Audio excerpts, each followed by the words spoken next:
Bellamondo n'est pas un groupe comme les autres.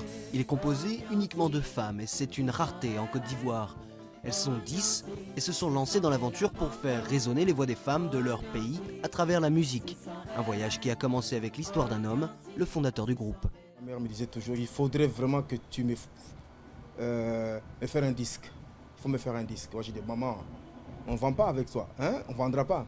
Et puis un jour, elle était mourante. Elle m'a dit, écoute, papa, tu m'as toujours promis de me faire chanter. Maintenant, moi, je pars. Promets-moi de faire chanter les femmes du monde.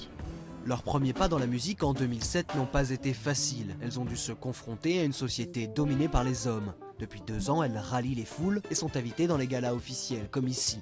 Et la tension monte avant le concert. Juste un tout petit peu de stress, mais c'est toujours comme ça et puis après ça passe.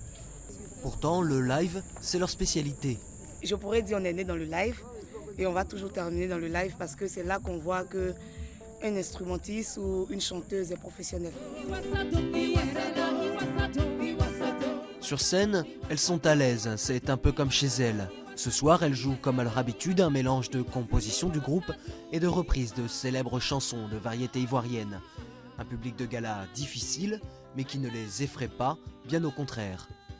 Super, comme toujours, tu sais, les filles elles sont toujours prêtes à casser la baraque, hein, donc quand il y a une occasion, elles se la jouent. Donc ce soir c'était vraiment extra, quoi. De retour au PAMS, ce bar d'Abidjan qui les a fait connaître, l'avenir de Bellamondo se dessine.